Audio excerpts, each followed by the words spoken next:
ರೇವಣ್ಣ ಅವರನ್ನ SIT ವಶಕ್ಕೆ ಪಡೆದಿದೆ. ಚುನಾವಣೆ ವಿಚಾರ ಕೇಳ್ತಾರೆ ಅಂತ ನಾನು ಓಡೋಡಿ ಬಂದೆ.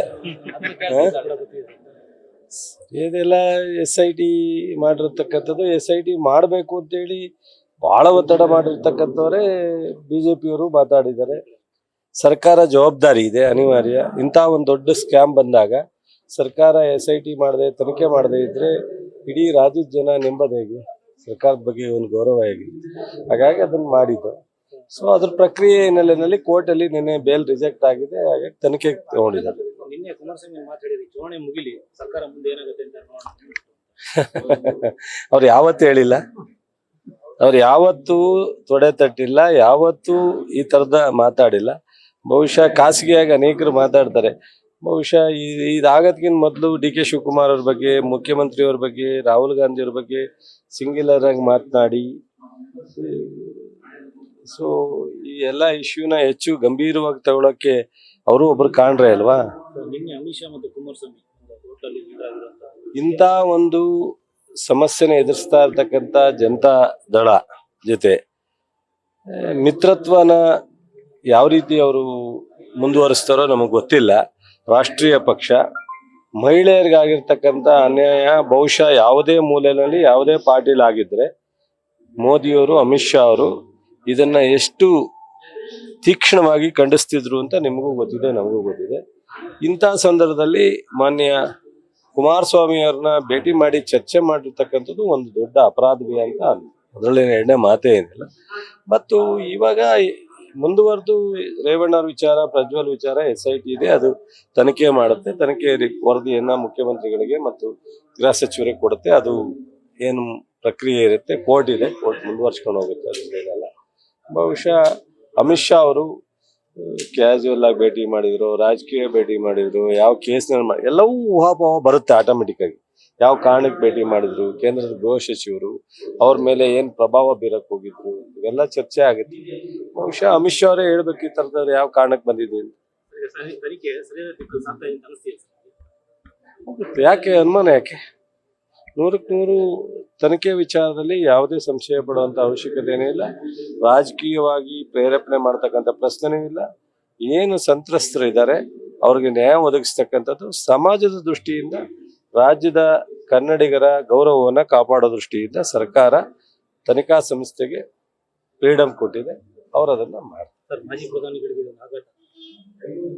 ಸಹಜವಾಗಿ 67 ವರ್ಷದ ಸುದೀರ್ಘ ರಾಜಕಾರಣ ಮಾಡ್ಕೊಂಡ್ ಬಂದಿರತಕ್ಕಂಥವ್ರು, ಅವ್ರ ಬಗ್ಗೆ ನಮಗೂ ನಿಮಗೂ ಈ ನಾಡಿನ ಎಲ್ರಿಗೂ ಅಪಾರವಾದ ಗೌರವವಿದೆ.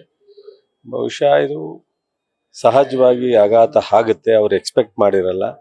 ಸೊ ನಮಗೂ ಇದು ನಮಗೂ ಒಬ್ರು ಅವರು ನಾಯಕರೇ ದೇವೇಗೌಡರು, ನಮ್ಮ ಸಮಾಜದಲ್ಲಿ ಮುಖ್ಯಮಂತ್ರಿಯಾಗಿ, ಪ್ರಧಾನಿಯಾಗಿ ಗೌರವ ತಂದುಕೊಟ್ಟಂಥವ್ರು. ಅವರಿಗೆ ಸಹಜವಾಗಿ ಆತಂಕ ಆಗಿರುತ್ತೆ. ಬಹುಶಃ ಇದೇನು ಮಾಡ್ಲಿಕ್ಕೆ ಆಗಲ್ಲ. ವ್ಯವಸ್ಥೆನಲ್ಲಿ ಎಲ್ಲವನ್ನೂ ಎದುರಿಸ್ಬೇಕಾಗುತ್ತೆ. Thank you. ಚುನಾವಣೆ ಇವತ್ತು ರಾಷ್ಟ್ರದ ಮಟ್ಟದಲ್ಲೂ ನಾವು ಮೋದಿಯವರ ವಿಚಾರವನ್ನ ತಗೊಂಡಾಗ ನಾವೆಲ್ಲ ಮಾತನಾಡಿದ್ವಿ. ಇವತ್ತು ಬೆಳಗಾಂನಲ್ಲಿ ನಮ್ಮ ಮುಖ್ಯಮಂತ್ರಿಗಳು, ಪ್ರಧಾನ ಕಾರ್ಯದರ್ಶಿಗಳು ಸುರ್ಜೇವಾಲಾ ಅವರು, ಉಪಮುಖ್ಯಮಂತ್ರಿಗಳಾದ DK ಶಿವಕುಮಾರ್ ಪತ್ರಿಕಾಗೋಷ್ಠಿಯನ್ನು ಮಾಡಿದ್ದಾರೆ. ಎಲ್ಲ ವಿಚಾರದಲ್ಲೂ ಸಹ ಕರ್ನಾಟಕವನ್ನ ಕಡೆಗಣಿಸಿದ್ದಾರೆ. ಕೇಂದ್ರದ ಬಿಜೆಪಿಯ ಮೋದಿಯವರ ಸರ್ಕಾರ ಅದು ಆರ್ಥಿಕವಾಗಿ ಸಪೋರ್ಟ್ ಮಾಡುವಂಥ ವಿಚಾರ ಇರ್ಬೋದು, ಮತ್ತು ನಮ್ಮ ಬರಗಾಲದ ವಿಚಾರ ಇರ್ಬೋದು, ಇನ್ನಿತರೆ ಭದ್ರಾ ಮೇಲ್ದಂಡೆ ಮತ್ತು ಬೆಂಗಳೂರು ಮತ್ತು 15ನೇ ಹಣಕಾಸು ಎಲ್ಲ ವಿಚಾರದಲ್ಲೂ ಕಡೆಗಣಿಸಿದೆ. ಹಾಗಾಗಿ ಈ ಬಾರಿ ಬಿಜೆಪಿನ ತಿರಸ್ಕರಿಸದಲೇ ಬೇರೆ ಮಾರ್ಗನೇ ಇಲ್ಲ. ಕರ್ನಾಟಕ ಏನಾದರೂ ಮುಂದೆ ಕೇಂದ್ರದ ಸರ್ಕಾರದಿಂದ ನಮ್ಗೆ ಅನುಕೂಲ ಆಗಬೇಕು, ಹೆಚ್ಚಿನ ಒಂದು ಅವ್ರಿಗೆ ಗಂಭೀರತೆ ಬರಬೇಕು ಕೇಂದ್ರ ಸರ್ಕಾರಕ್ಕೆ ಅಂದಿದ್ರೆ ಈ ಸಂದರ್ಭದಲ್ಲಿ ಚುನಾವಣೆನ ತಿರಸ್ಕರಿಸಬೇಕು. ಶಿವಮೊಗ್ಗದಲ್ಲಿ ನಾನು 3 ದಿವಸದಿಂದ ಪ್ರವಾಸ ಮಾಡಿದ್ದೀನಿ. ಬಹುಶಃ ಬಹಳ ವಾತಾವರಣ ಚೆನ್ನಾಗಿದೆ, ಬದಲಾವಣೆ ಬಯಸಿದ್ದಾರೆ.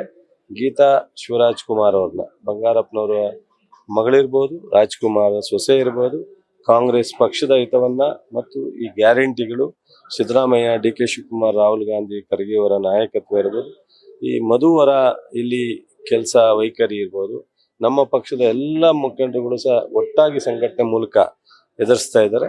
ಈ ಬಾರಿ ಶಿವಮೊಗ್ಗದಲ್ಲೂ ಸಹ ನಾವು ಚುನಾವಣೆ ಫಲಿತಾಂಶ ಮಾಡ್ತೀವಿ. ಸರ್, ಈಗ ಯಡಿಯೂರಪ್ಪ ಮಾತಾಡಿದ್ದಾರೆ, ಕಾಂಗ್ರೆಸ್ಸಿಗರು ಇದನ್ನು ಲೋಕಲ್ ಚುನಾವಣೆ ತರ ನಡೆಸ್ಕೊಂತಾ ಇದ್ದಾರೆ, ಇದೊಂದು ರಾಷ್ಟ್ರೀಯ ಮಟ್ಟದ ಚುನಾವಣೆ, ಲೋಕಸಭೆಗೆ ನಡೀತಿರುವಂತ ಅರಿವೇ ಇಲ್ಲ ಅವ್ರಿಗೆ. ಸೊ ಅವ್ರು ಯಾವ ಥರ ಮಾಡ್ತಾರೋ ಗೊತ್ತಿಲ್ಲ ನನಗೆ.